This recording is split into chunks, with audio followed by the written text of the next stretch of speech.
Welcome to my channel Riddhi motivational speech. எந்த ஒரு பொண்ணுக்கும் தன்னோட கணவர் தங்கிட்ட நல்லா அன்பாக பேசணும், அக்கறையாக நடந்துக்கணும், பண்பாக இருக்கணும்.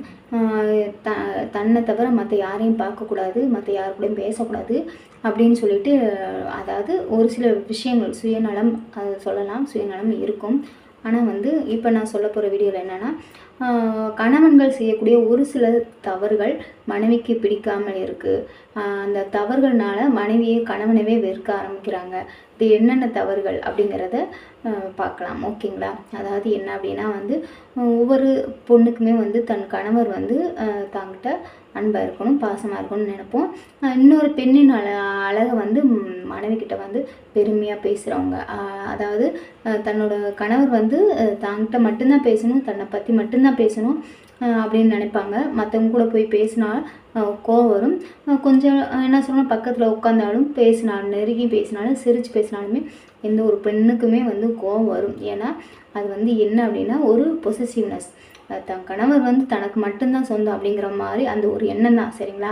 ஆனால் அது ஒரு சிலருக்கு தப்பாக தோணலாம், ஆனால் அது தப்பு இல்லை, சரிங்களா? எல்லா மனைவிகளுக்கும் இருக்கக்கூடிய ஒரு சின்ன பொறாமை தான், ஓகேங்களா? அது எதனால் வருது அப்படின்னா அந்த கணவன் மேலே அளவுக்கு அதிகமாக அன்பு வைக்கிறனால தான் அந்த பெண்களுக்கு இந்த மாதிரி ஒரு எண்ணம் வருது, சரிங்களா? உண்மையிலே பாசமே இல்லாதவங்களுக்கு இந்த எண்ணம் வரவே வராது. நீ யார் கூட பேசினான்னா, யார் கூட போனா என்ன அப்படின்னு சொல்லிட்டு அசால்ட்டாக விட்டுருவாங்க. ஆனால் உண்மையான பாசம் வச்சுருக்க ஒவ்வொரு மனைவிக்குமே இந்த குணம் இருக்கும், சரிங்களா?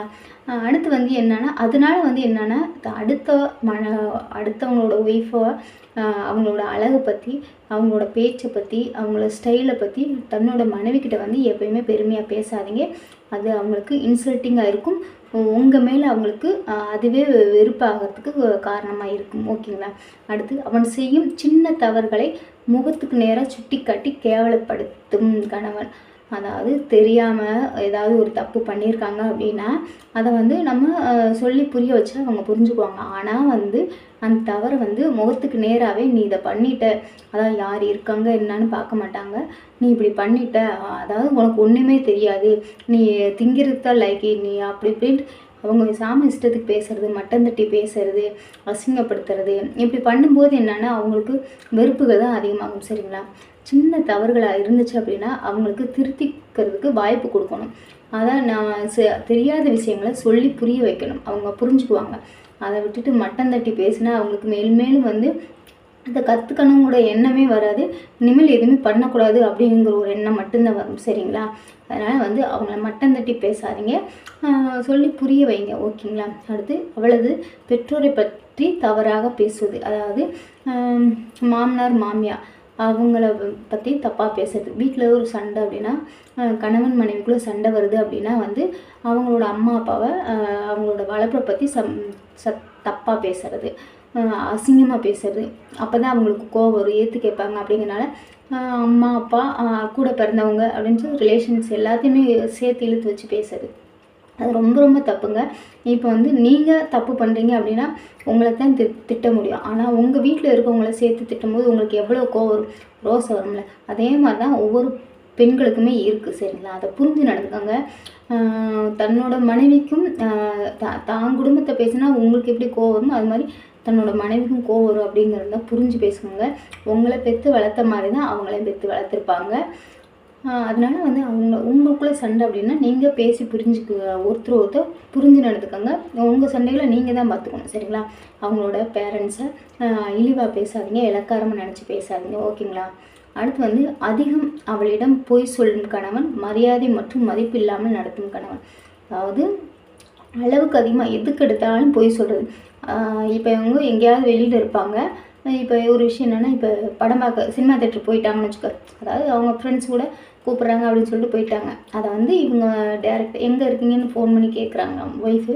அப்போ என்ன சொல்லலாம், ஃப்ரெண்ட்ஸ் கூப்பிட்டாங்க, நான் போயிட்டு இப்போ வந்துடுறியோ கொஞ்சம் நேரத்துலேன்னு சொல்லிட்டா பரவாயில்ல, நான் வேலைக்கு போயிட்டேன், அங்கே போயிட்டேன், இங்கே போயிட்டேன் அப்படின்னு சொல்லிட்டு காலை அவாய்ட் பண்ணுறது, உண்மையை சொல்கிறதில்ல.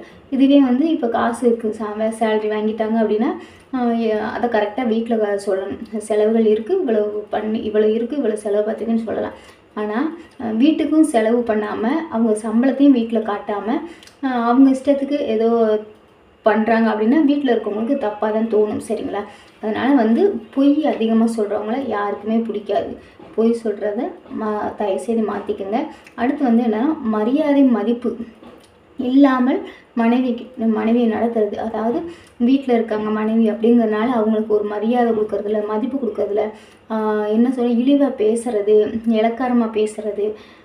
அப்படி பண்ணும்போது என்னென்னா அவங்களுக்கு உங்கள் மேலே வெறுப்பு தான் அதிகமாகும், உங்களை பிடிக்கவே பிடிக்காது. ஓகேங்களா? அறிவு இருக்கா அப்படின்னு சொல்லிட்டு அடிக்கடி வந்து மனைவியை பார்த்து கேட்குறது, இது ரொம்ப ரொம்ப தப்பு. சரிங்களா? அவங்க அறிவோடு இருக்கிறனால தான் அவங்க உங்கள் கூட இருக்காங்க. சரிங்களா? அதை புரிஞ்சு நடந்துக்கங்க. உனக்கு ஒன்றும் தெரியாதுன்னு சொல்லி திட்டுறது. சரிங்களா? இப்போ ஏதாவது ஒரு பண்ணுறாங்க அப்படிங்கும்போது அதில் ஏதாவது தப்பு இருக்குது அப்படின்னா, இல்லாட்டி ஏதாவது ஒரு விஷயம் பண்ண போகிறாங்க அப்படின்னா, கேட்குறாங்க அப்படின்னா, இதெல்லாம் உனக்கு தேவையில்லாத விஷயம், உனக்கு ஒன்றும் தெரியாது, ஓ வேலை என்னமோ அதை மட்டும் பாரு, நான் பார்த்துக்கிறேன் அப்படின்னு சொல்லிட்டு அவங்களோட பேச்சை அலட்சியப்படுத்துறது. அப்படி பண்ணும்போது என்னென்னா அவங்களுக்கு எல்லா விஷயத்துலையுமே வெறுப்பாகி போயிடும். அதனால் வந்து அவங்களுக்கு புரிஞ்சு நடந்துக்கோங்க. சரிங்களா? இந்த மாதிரி குணங்கள் வச்சுருக்கிற ஒவ்வொரு கணவருமே, எந்த ஒரு கணவராக இருந்தாலும் சரி, இந்த மாதிரி குணங்கள் இருந்துச்சுன்னா தயவுசெய்து மாற்றிக்கோங்க. அப்படி நீங்கள் கண்டினியூவாக அப்படி தான் இருப்பேன்னு இருந்தீங்கன்னா உங்களுக்கும் உங்களோட மனைவிக்கும் அதிக பிரச்சனைகள் மட்டும்தான் வரும். சரிங்க? உங்களுக்குள்ள ஒருத்தருக்கு ஒருத்தர் ஒரு பாசம், அன்பு எதுவுமே இருக்காது.